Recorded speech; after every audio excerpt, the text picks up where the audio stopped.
करती हूँ आप सभी अच्छे होंगे इस कोरोना काल में। अब अच्छा तो रहना ही पड़ेगा और नाक मुंह बंद करके रखना। तो आज मैं एक छोटी सी रेसिपी के साथ आपके साथ आई हूँ, क्योंकि सब्जी खा खा के बोर हो गए। थोड़ा सब्जी के साथ अचार दही तो ये चलता ही है, चटनी भी हो जाए तो और सब खाने का दुगना मज़ा हो जाता है। तो आज मैं चटनी तो सभी बनाते हैं, लेकिन आज कुछ मैं स्पेशल चटनी लेके आई हूँ जो आप अपने सलाद में यूज करते हैं। तो अब मैं सस्पेंस दूर करती हूँ, तो मैं चलती हूँ अब रेसिपी की तरफ। जी मैंने धनिया लिया है, इसको साफ करके धो लिया है मैंने।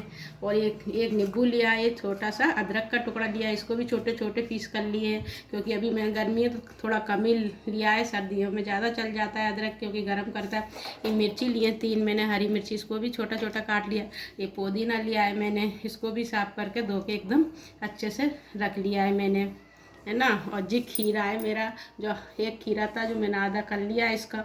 अब खीरा की अब छिक्कल तो वेस्ट ही जाते हैं, लेकिन अपन को इसकी चटनी बनानी है। आज अपन को छिक्कलों को फेंकना नहीं है, एकदम इतनी अच्छी टेस्टी सब चटनी बनेगी सॉरी कि आपका खाने का मज़ा दुगना हो जाएगा। तो फिर चलते जार लिया है मैंने, तो इसमें अब सब चीज़ें अपन ऐड कर लेते हैं।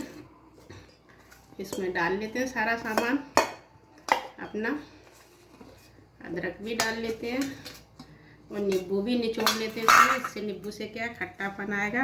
आप ज़्यादा खट्टी खाते हैं तो गाइस एक नींबू भी निचोड़ सकते हो, इसलिए मैं कम ही डालूंगी क्योंकि कटियाई मेरे बंद है। और ये थोड़ा सा नमक लिया है मैंने स्वाद अनुसार के लिए, काला नमक है। आप चाहें तो सब वाइट वाला नमक भी डाल सकते हैं, लेकिन काला नमक बहुत टेस्टी रहता है।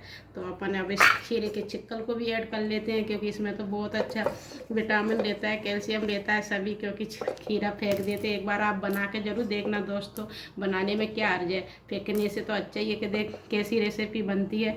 ये थोड़ा सा खीरा भी ऐड कर लेती हूँ मैं, इसके भी छोटे छोटे पीस का कर लेती हूँ। और अपन पेस्ट चटनी के तौर पे बना लेते हैं। दरदरी एकदम नहीं पीसना, थोड़ा रुक रुक के पीसना है। तो देख सकते हो मेरी चटनी पीस रही है, क्योंकि मैंने थोड़ा इसको बारीक कर लिया है। क्या सुगंध आ रही है एकदम उसकी पुदीना की, देखो ज़्यादा बारीक भी नहीं करा और ना ज़्यादा वैसे ही एकदम पेट दरदरी है। मतलब वो ज़्यादा मतलब वैसा भी मत करना कि आप धनिया और वो पुदीना मुँह में आए। तो इसमें खाली करके बताते हैं अपन। गाइस एकदम ग्रीन ग्रीन चटनी अपनी रेडी हो चुकी है। अगर आपको ज़्यादा तीखा खाना है तो आप इसमें रेड कलर की मिर्ची भी डाल सकते हो और धनिया वगैरह भी कर सकते हो, लेकिन नहीं मैं वो नहीं करूँगी। उसमें तो सभी डालते हैं, धनिया मिर्ची अलग बनाना है अपन को ग्रीन। तो आप टेस्ट कर बना के ज़रूर देखना। तो एक गाइस एक बार ट्राई करके ज़रूर देखना। ट्राई करने में क्या अर्ज है, कुछ बाहर से लाना नहीं है, घर पे ही रहता है खीरा, अपने घर पे ही रहता है। वो तो अपन सलाद में खाते हैं, इसलिए डेली यूज में काम आता है। तो फिर चलते हैं आगे बढ़ते हैं। अगर मेरी रेसिपी पसंद आई हो तो लाइक करना, शेयर करना और मुझे कमेंट करके बताना। इसमें कोई अर्ज नहीं है, अच्छा बुरा तो चलता रहता है लाइव में। तो फिर आती हूँ मैं आपके साथ नई नई रेसिपियों के साथ, एक छोटी सी के अब मात्र कितना 2 मिनट भी नहीं लगे इसको बनाने में। तो फिर जब के लिए खुदा हाफिज।